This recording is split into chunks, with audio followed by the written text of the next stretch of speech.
বিরতির পর স্বাগত। বামুটিয়া অঞ্চল সিপিএম অঞ্চল কমিটির উদ্যোগে আজ এক রক্তদান শিবিরের আয়োজন করা হয়েছে। জানা যায় বামুটিয়া বিধানসভার কালীবাজার স্থিত সিপিএম বামুটিয়া অঞ্চল কমিটির উদ্যোগেই এই বিশেষ উদ্যোগ। বামুটিয়া লোকাল কমিটি এবং বাম যুব সংগঠন মোহনপুর মহকুমা কমিটির উদ্যোগেই এই স্বেচ্ছায় রক্তদান শিবির অনুষ্ঠিত হয়। এই রক্তদান শিবিরে উপস্থিত ছিলেন প্রাক্তন মুখ্যমন্ত্রী মানিক সরকার, ৩ নম্বর বামুটিয়া বিধানসভার বিধায়ক নয়ন সরকার, সিপিএম বামুটিয়া অঞ্চল কমিটির সম্পাদক পার্থ দাস সহ অন্যান্য নেতা কর্মী সমর্থকরা।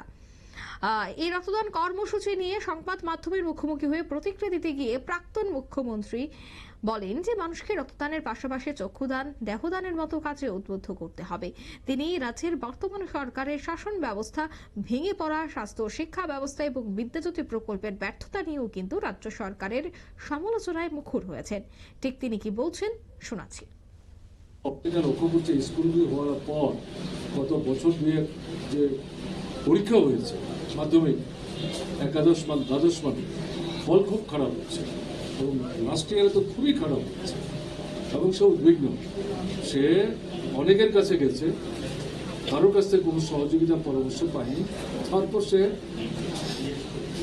পূর্বতন মুখ্যমন্ত্রী হিসেবে আমার কাছে সে চিঠি পাঠিয়ে রাজ্যের পার্শ্ববর্তী কয়েকটা রাজ্যে এই স্কুলগুলো চালাবার জন্য সেখানে মাস্টারমশাইদের কিভাবে নিয়োগ করছে তার কাগজপত্র সংগ্রহ করে এগুলো যুক্ত করে পাঠিয়ে বলছে আপনি একটু মুখ্যমন্ত্রীর দৃষ্টি আকর্ষণ করার চেষ্টা করছেন। আমি মুখ্যমন্ত্রীর কাছে সেটা পাঠিয়েছি এবং তার সঙ্গে আমার কথা হয়েছে এবং তাকে আমি বলেছি এটা একজন ছাত্রের অভিভাবকের ব্যক্তিগত অভিযোগ না, এটা সারা রাজ্যের বিদ্যাজ্যোতি প্রকল্পে যারা পড়াশোনা করছেন যদি কোথায় কিন্তু অন্ধকার হয়ে গেছে। বদনাম তো আপনার হচ্ছে, আপনি মুখ্যমন্ত্রী, আপনি তো শিক্ষামন্ত্রীও, কাজে আপনি তো আপনার দায়িত্ব সেখানে অস্বীকার করতে পারেন। কাজেই এই ভদ্রলোককে খুঁজে বের করার পরিবর্তে চিঠিতে তার যে অভিযোগ এটার একটা সুরাহা করার জন্য, মীমাংসা করার জন্য অবিলম্বে এই স্কুলগুলোর মধ্যে ইংরেজি মাধ্যমে পড়াতে পারে এরকম মাস্টারমশাই নিয়োগ করার ব্যবস্থা করুন। এবং ইন্টারভিউতেও বসে আছে শত শত এরকম শিক্ষক, তারা তো মুখ্যমন্ত্রীর সঙ্গেই দেখা করতে পারছেন না গত 3 বছর যাবত।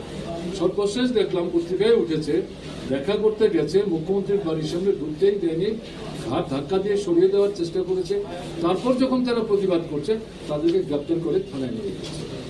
এটা কোনো কথা বলে যেটা বলছেন যে এই প্রকল্পটা হচ্ছে ইংরেজি মাধ্যমে পড়বে যাতে সারা ভারতবর্ষের যে কোনো জায়গায় যে কোনো বিষয় নিয়ে তারা এই ইংরেজি মাধ্যমে পড়াশোনা করতে পারে।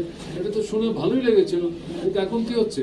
পড়াশোনা হচ্ছে না, পরীক্ষা ভালো দিতে পারছে না, ফল ভালো হচ্ছে না, পাশের হার কমছে, তাতে ছাত্রটার ভবিষ্যৎ অন্ধকার হচ্ছে, মা বাবা দুশ্চিন্তাগ্রস্ত হচ্ছে, আমরা ত্রিপুরা পিছিয়ে যাচ্ছি। এটা খুব খারাপ হচ্ছে। কাজে এই প্রকল্প চালু রাখতে গেলে পর আমরা এই প্রকল্প বন্ধ করার কথা বলছি না। আমাদের বক্তব্য ছিল বাছাই করা কিছু স্কুল আপনারা চালু করেছেন, এটা আরো বেশি স্কুলে করুন। শুধু যে স্কুলগুলো শহরের মধ্যে অধিষ্ঠিত সেগুলো কেন করছেন, গ্রামে কেন করছেন না, সেটা করুন। কিন্তু এখন যা দেখছি যেগুলো করেছে এগুলোই চালাতে পারছেন না। যে আমাদের আবেদন থাকবে চালাতে গেলে পরে মাস্টারমশাই দিতে হবে, আর যদি দিতে না পারে তাহলে স্কুলগুলো বন্ধ করুন। নর্মাল যেভাবে আগে পড়াশোনা হতো সেভাবে পড়াশোনার ব্যবস্থা করুন। বাধ্য হচ্ছে আমরা এটা বলতে, কিন্তু আমরা চাই আমাদের ছেলে মেয়েরা ইংরেজি মাধ্যমেই পড়াশোনা।